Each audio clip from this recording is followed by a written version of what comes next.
The trailer to The Way of Water has been viewed over 27 million times, and during my livestream breakdown there was a significant amount of information that I uncovered. However, I was waiting for the IMAX version to drop as it gives us much more to look at and there's a significant amount of detail to uncover. Avatar Theory here, hope you're doing well and having a great day, and although there's been many breakdowns on the trailer, I can assure you that there are some details which has yet to be discussed, so here's details you may have missed in the trailer for The Way of Water. Starting right at the end of the trailer, you can clearly hear that there is a major shift in tone on the theme in compared to the teaser we got a few months back. Just listen to the song at the end of the teaser.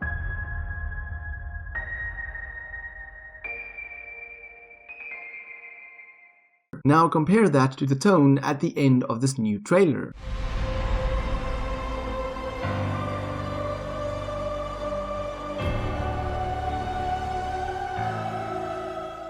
As you can hear, not only does it have a slower beat, but it is much darker, almost emotional and sad, giving me the impression that we'll certainly see some deaths in The Way of Water. Sticking at the end of the trailer, there's a callback to the first movie. In what will arguably be an incredibly emotional scene, Jake tells Neytiri that he needs her to be strong. Strong heart is his exact words. And I need you to be strong. Strong heart. That line is a reference to when Neytiri told Jake, "You have a strong heart, no fear." You have a strong heart. No fear. We can see Neytiri being pregnant in one of the scenes, likely being in a flashback of sorts, as this seems to be the first time she's pregnant. I say that because we know that Jake and Neytiri has 5 children, 2 of them adopted, and given the way she tries to adjust and reposition her elbow, indicates that she isn't used to carrying a child yet. Likely by the time she gives birth for the 3rd time, she would have probably gotten a bit more used to handling things. On top of that, we actually saw this exact image on the art of Avatar 2, where a picture of a pregnant Neytiri was shown, and there was also a deleted scene in the first Avatar movie which indicated that Neytiri was pregnant. The bow Neytiri uses in this trailer is the exact same one she used in the first movie. In fact, it was the same bow that she used to kill Quaritch, so it'll be interesting to see if she'll try to use the same bow to kill him again when they eventually meet for the 2nd time. Speaking of Quaritch, he can be seen in this trailer crushing his own skull. Yes, you heard that correctly. You see him holding a human skull in an area which we've seen him at in the previous teaser, where him and Lyle Wainfleet is exploring,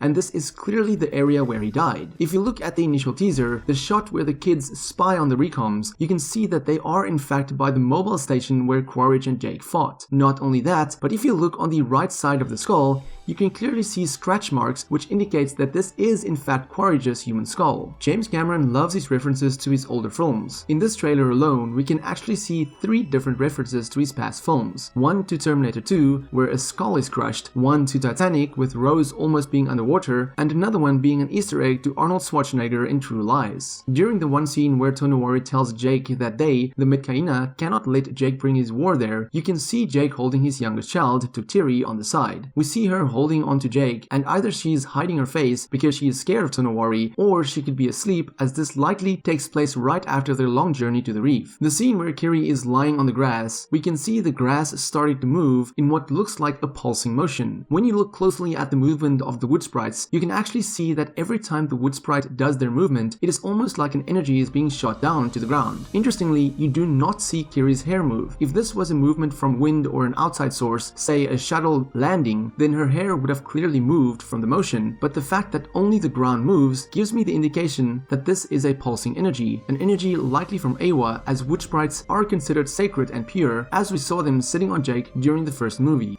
There is a night scene where Jake and Neytiri is flying together on their Banshees. This is clearly a reference to the first movie where we saw them flying together with their Banshees. This, I believe, is also the first time that we see Banshees flying at night and will no doubt be a breathtaking shot in IMAX. In the shot where Jake is talking to Kiri, you may notice that they are sitting with their feet in the water while a small glowing fish is swimming right below them. When watching the trailer in slow motion, I noticed that none of the fish is swimming around Jake's feet. All of them are going towards Kiri, indicating that she has a strong connection with Eywa and the world of Pandora. There's even one shot where the fish is almost forming a heart around her feet. In the beginning of the trailer, when Tsireya and Roxo jumps in the water, you can immediately see that they are expert swimmers and how their body is adapted to the water, based on not only how their body moves smoothly, but if you pay attention to their tails, you can see that from the moment they jump into the water, their tails begin to move side to side, helping them navigate the water.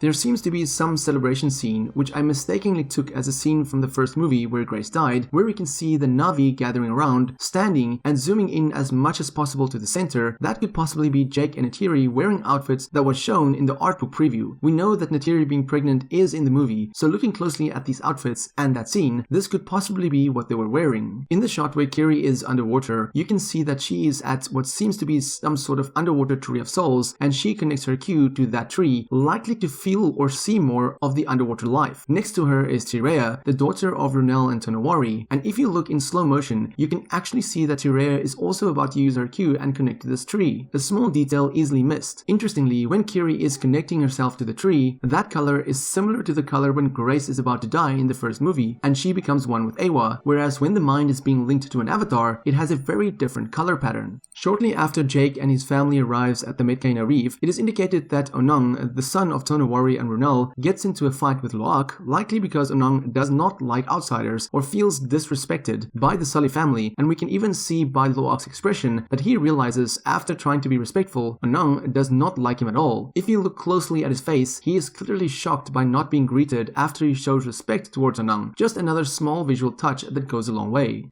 The Na'vi has 4 toes and fingers, but Loak has 5. Kiri also has 5 toes and fingers with more human-like facial features, but we know she is adopted. Loak certainly looks Na'vi, but the fact that he has 5 toes and 5 fingers shows that he definitely has DNA from an avatar, as well as the Na'vi. It is a small change that you might not notice, but it just makes his character that much more interesting. Looking at the shot of this gigantic RDA watership, there's quite a bit to take away. Firstly, it has SD01 written on the side, likely meaning SeaDragon 01. We know from the art book, it is stated that there is a ship called the SeaDragon, and this is likely what they're referring to. Also, they mentioned the Mako sub being in a moon pool, and when zooming in, you can actually see that inside the SeaDragon. Not only that, but there are crab suits docked inside this beast, even one preparing to launch, which clearly shows how insanely massive this craft is. This detail isn't specifically from this trailer, but something new I noticed when comparing the two trailers together in IMAX format. The SeaWasp is also one of the RDA's new tech and is used for missions and specifically Tulkun spotting. It was shown in the visual dictionary of Avatar: The Way of Water and can actually be spotted in the airfield during the teaser trailer. You can clearly see the yellow pattern, and as you can see, the RDA is pretty stocked up with these. There is a shot of Ronal riding a skimwing, and you can just see by looking at its tail how they managed to stay on top of the water. The animators and creatives with the visual blueprint from James Cameron have clearly gone above and beyond, and it really shows. Not only that, but in the shot at the back you can clearly see Neytiri riding a Banshee. This is a beautiful shot which shows how the two clans have come together to face the greater evil.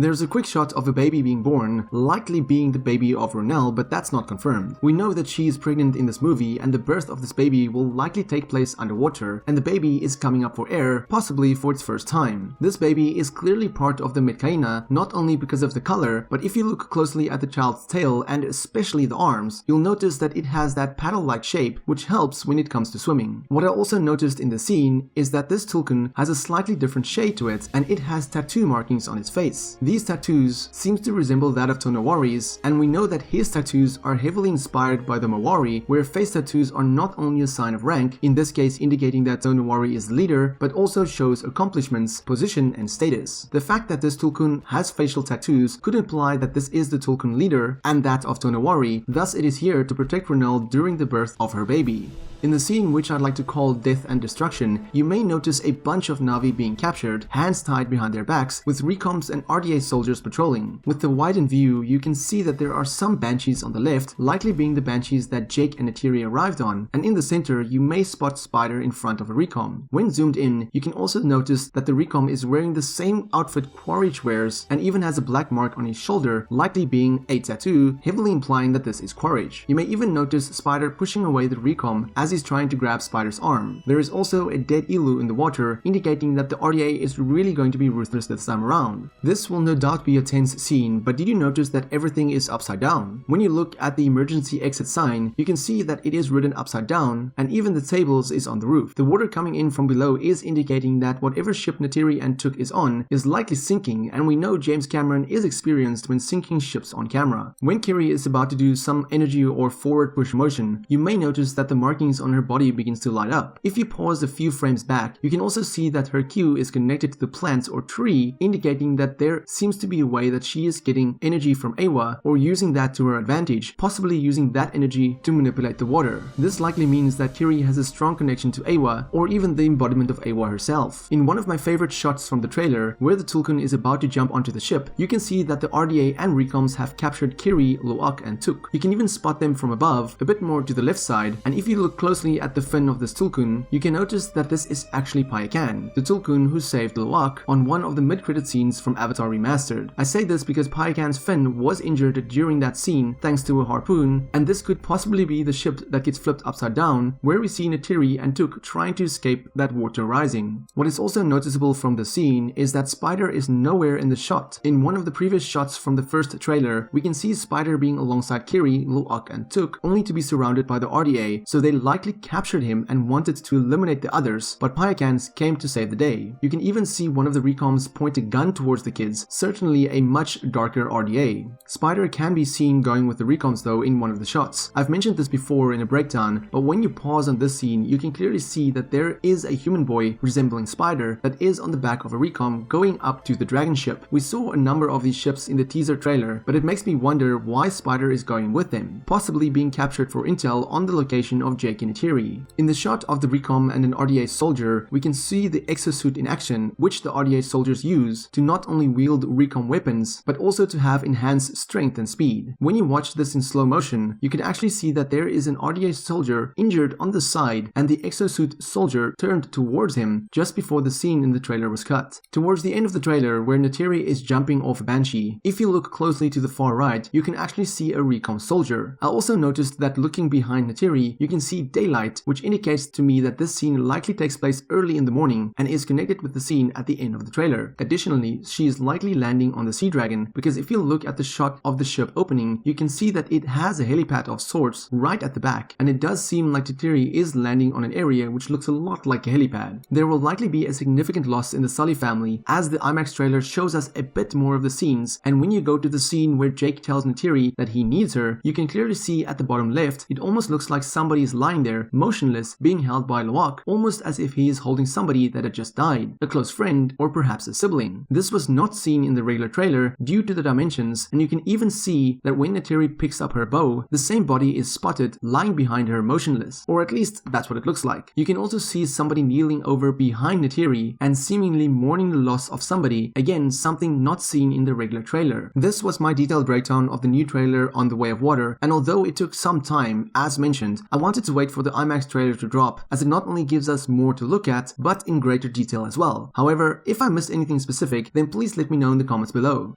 For more Avatar content, have a look at the rest of my channel, and until next time, have a fantastic day and stay safe.